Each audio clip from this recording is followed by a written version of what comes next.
আমার ভাইয়েরা, ইসলাম হচ্ছে জিহাদ এবং উৎসর্গের ধর্ম। ইসলাম হচ্ছে জিহাদ এবং কুরবানির ধর্ম। ইসলাম হচ্ছে জিহাদ এবং ত্যাগের ধর্ম। ইসলাম হচ্ছে জিহাদ এবং বিসর্জনের ধর্ম। আর আল্লাহ সুবহানাহু তাবারাকা ওয়া তাআলা মুসলমানদেরকে নির্দেশ দিয়েছেন তারা যেন আল্লাহর রাস্তায় জিহাদ করার জন্য প্রস্তুতি গ্রহণ করে, জাগতিক প্রস্তুতি এবং আধ্যাত্মিক প্রস্তুতি। কি বলছি? জাগতিক প্রস্তুতি এবং আধ্যাত্মিক প্রস্তুতি। রাসূল করিম সাল্লাল্লাহু আলাইহি ওয়াসাল্লাম এবং তার সাহাবাগণ যেভাবে আধ্যাত্মিকভাবে প্রস্তুত ছিলেন, জাগতিকভাবেও প্রস্তুতি গ্রহণ করেছেন তাদের সামর্থ্য অনুসারে। এই মুসলিম উম্মাও আধ্যাত্মিকভাবে, নৈতিকভাবেও শক্তিশালী হতে হবে, প্রস্তুতি গ্রহণ করতে হবে এবং জাগতিকভাবেও প্রস্তুতি গ্রহণ করতে হবে। শুধু আধ্যাত্মিকতা দিয়ে ইসলাম চলবে না, আর শুধু জাগতিকতা দিয়ে ইসলাম চলবে না। আধ্যাত্মিকতা এবং জাগতিক শক্তি দুটোটার সমন্বয়ে ইসলাম বিজয়ী হবে ইনশাআল্লাহ। আগামীর ইসলাম সেটাই হবে ইনশাআল্লাহ। ইসলাম বিজয়ী হবে জাগতিক শক্তি এবং আধ্যাত্মিক শক্তি উভয়টার মিশ্রণের মাধ্যমে, কোনো একটা দিয়ে নয়। রাসূল করিম সাল্লাল্লাহু আলাইহি ওয়াসাল্লাম যেভাবে আধ্যাত্মিকতায় সর্বোচ্চ শিখরে ছিলেন, ঠিক তেমনিভাবে জাগতিক শক্তির দিক দিয়েও রাসূল করিম সাল্লাল্লাহু আলাইহি ওয়াসাল্লাম অর্জনের চূড়ান্ত চেষ্টা করেছেন। বাহ্যিক দৃষ্টিতে হয়তো কম ছিল উপকরণ, কিন্তু সর্বোচ্চ চেষ্টা করেছেন। আর ইসলামের বাহ্যিক শক্তি, জাগতিক শক্তি যেটা, সেটা প্রায় সময় কম দেখা যায়, কিন্তু আধ্যাত্মিক শক্তির যখন মিশ্রণ ঘটে, এই জাগতিক শক্তি অল্প থাকলেও উভয়টার মিশ্রণে আল্লাহ রাব্বুল আলামিন প্রয়োজনে ফেরেশতা পাঠিয়েও মুসলমানদেরকে বিজয় দান করে। দীর্ঘ 14টা বছর লড়াই করার পর গত 12 দিন আর 14 দিনে বিজয় এসেছে। তো অনেকে মনে করছেন 14 দিনে বিজয় হয়ে গেছে। এইটুকু বুঝেন না কেন? একটা নাট খোলার জন্য 5 জন মানুষ মেহনত করেছে, 4 জন মেহনত করে নাটটা খুলে নাই, 5 নম্বর জন গিয়ে একটু ঘুরান দিয়েছে, খুলে গেছে।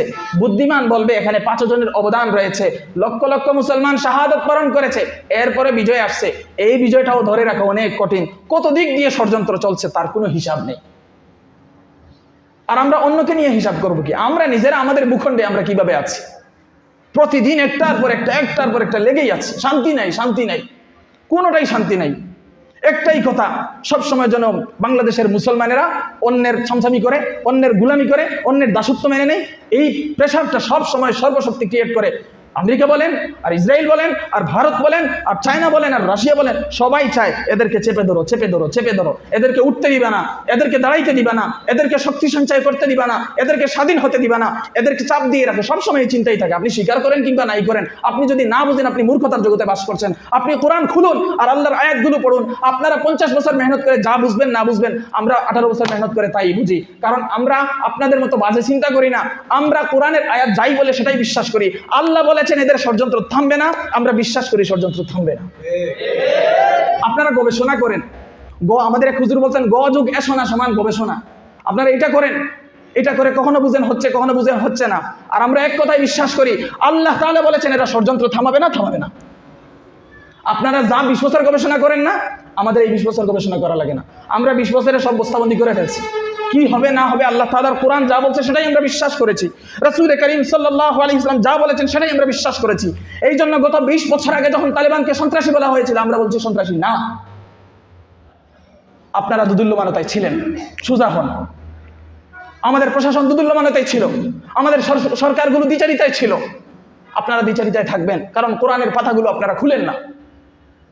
মুসলমানদের দুঃখ দরদগুলো আপনারা বুঝতে চান না। সবসময় নিজেদের স্বার্থগুলোকে আপনারা প্রাধান্য দেন। আপনাদের ইমানি গায়রত কম। আপনারা ইমানি বলে বলিয়ান হন, শুদ্ধতার পথে হাঁটেন, ভ্রান্ততার পথগুলো ছাড়েন। আল্লাহ তাআলা এই ক্ষণস্থায়ী জীবনে আপনাদেরকে সাথ দিবে ইনশাআল্লাহ। আর যদি ভ্রষ্টতার পথে হাঁটেন, লুকোচুরির পথে হাঁটেন, দালালির পথে হাঁটেন, চামচামির পথে হাঁটেন, আর মনে করেন আমি বেঁচে থাকবো, আমি সুযোগ নিব, আমি সুবিধা নিব, তাহলে কিয়ামত পর্যন্ত আপনি তাদের গোলাম হয়ে থাকবেন। আপনি কোনোদিন স্বাদ পাবেন না। বাহ্যিক আপনার অনেক চাকচিক্য দেখা যাবে, বাহ্যিক আপনার অনেক ক্ষমতা দেখা যাবে, হঠাৎ করে দেখবেন তাসের ঘরের মতো সব ক্ষমতা ধূলিসাৎ হয়ে গেছে। আমার ভাইয়েরা, আল্লাহ রাব্বুল আলামিন মুসলমানদেরকে নিষেধ করেছেন দুনিয়ার দিকে নির্ভরশীল হতে, আস্থাবান হতে, এবং মুসলমানদেরকে অপদস্থতা এবং লাঞ্ছনা দিয়ে সন্তুষ্ট হতে নিষেধ করেছেন। কোরআনে কারিমে আল্লাহ তাআলা সূরা তাওবা 29 নম্বর আয়াতে বলেছেন, কাতিলুল লাযীনা লা ইউমিনুনা বিল্লাহি ওয়ালা বিল ইয়াউমিল আখির ولا يحرمون ما حرم الله ورسوله ولا يدينون دين الحق من الذين اوتوا الكتاب حتى يعطوا الجزية عن يد وهم صاغرون। তোমরা লড়াই করো ওদের বিরুদ্ধে, ওই কিতাবদারীদের বিরুদ্ধে যাদের কিতাব দেওয়া হয়েছে, কিতাব দেওয়ার পরেও আল্লাহর প্রতি ঈমান আনে নাই, পরকালের প্রতি ঈমান আনে নাই, আল্লাহ তার রাসূল যা হারাম করেছেন তা হারাম মানে নাই, এবং সত্য দিন যারা গ্রহণ করে নাই, এদের বিরুদ্ধে তোমরা লড়াই চালিয়ে যাও যতক্ষণ না তারা অপমানিত হয়ে, লাঞ্ছিত হয়ে, নিচু হয়ে তারা নিজ হাতে জিজিয়া দিয়েছে, ততক্ষণ পর্যন্ত তোমরা লড়াই চালিয়ে যাও। আজকে অনেক মুসলমান জিজিয়ার বিধান স্বীকার করতে চায় না। অনেক সাংবাদিকেরা জিজিয়া নিয়ে প্রশ্ন তুলে, অনেক নামদারি মুসলমানেরা জিজিয়া নিয়ে প্রশ্ন তুলে জিজিয়াকে খাটো করতে চায়। আরে জিজিয়া তো ওদের জন্য লাঞ্ছনা, আল্লাহ তাআলা বিধান দিয়েছেন, তুমি মুসলমান হলে তুমি এটাকে স্বীকার করবে, তুমি মুসলমান হলে আল্লাহর বিধানকে স্বীকার করবে। তুমি কেমন মুসলমান আল্লাহর বিধানের উপর প্রশ্ন আরোপ করো? তোমার ঈমান নিয়ে আমার প্রশ্ন রয়েছে। তুমি মুসলমান হলে আল্লাহর বিধানের উপর প্রশ্ন উঠাবে কেন? আল্লাহ বলেছেন, আল্লাহ হচ্ছেন সবচেয়ে বড় বাদশা, আহকামুল হাকিমিন, তার নির্দেশ এটা যে কাফেররা যতক্ষণ না মুসলমানদেরকে জিজিয়া দেবে, নিজেদেরকে ছোট করে, লাঞ্ছিত করে, অপমানিত করে তাদের বিরুদ্ধে লড়াই চালিয়ে যাও। সেখানে তুমি কে আর আমি কে এদের প্রতি বেশি মায়াবতী হওয়ার? আল্লাহ তাআলা আমাদেরকে সঠিক বুঝ দান করুন। আমার ভাইয়েরা, কোরআনে কারীমে সূরা তাওবা 123 নম্বর আয়াতে বলেছেন, হে ঈমানদারগণ, কাতিলুল লাযীনা ইয়ালুনাকুম মিনাল কুফফার, তোমাদের নিকটবর্তী যারা কাফির তাদের বিরুদ্ধে লড়াই করো। ওয়াল ইয়াজিদু ফীকুম গিলযা, তারা যেন তোমাদের ভিতর কঠোরতা দেখতে পায়। ওয়ালামু আন্নাল্লাহা মাআল মুত্তাকিন, জেনে রাখো আল্লাহ পরহেজগারদের সঙ্গে আছেন। উলামায়ে কেরাম বলেছেন, যেই সমস্ত কাফিরেরা, মুসলমানরা যখন শক্তিশালী থাকে, এখন তো আমরা দুর্বল, মুসলমানেরা যখন শক্তিশালী থাকে, মুসলমানগণ শক্তিশালী থাকা অবস্থায় যুদ্ধবাজ, যুদ্ধে লিপ্ত সকল প্রকারের কাফিরদের বিরুদ্ধে অগ্রাভিযান বৈধ, আগ বেড়ে অভিযান পরিচালনা করা বৈধ।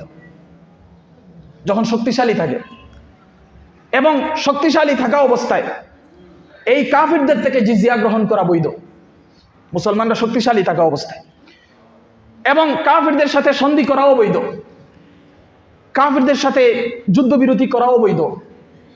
ইসলাম এবং মুসলমানদের সামগ্রিক স্বার্থ বিবেচনা করে যেটা কল্যাণকর হয় সেটা রাষ্ট্রপ্রধান সেটাই করবে, সেটা তাদের জন্য বৈধ। তবে যেই সমস্ত কাফিরেরা মুসলমানদের বিরুদ্ধে লড়াই করে না, যেমন স্বাভাবিকভাবে আমরা যে পরিবেশে থাকি, আমাদের গ্রামে, আমাদের পরিবেশে, সমাজে আছে না অন্য ধর্মের মানুষেরা, তারা আমাদের বিরুদ্ধে লড়াইয়ে আছে। এবং যুদ্ধ চলাকালীন যেই সমস্ত কাফিরেরা, মহিলারা, শিশুরা, বাচ্চারা, পাদ্রীরা, সন্ন্যাসীরা, ব্যবসায়ীরা, পর্যটকরা, ভ্রমণকারীরা এবং চুক্তিবদ্ধ এবং নিরাপত্তাপ্রাপ্ত লোকেরা, এদের বিরুদ্ধে মুসলমানদের লড়াই করা বৈধ নয়। সাইডগুলো বুঝছেন তো? আয়াতের ব্যাখ্যা বুঝছেন? শুধু আয়াতের অর্থ নিবেন না, যতগুলো কথা বলছি সবগুলো নিবেন, কাদের বিরুদ্ধে বৈধ, কাদের বিরুদ্ধে বৈধ না। আল্লাহ তাআলা আমাদেরকে সঠিক বুঝ দান করুন।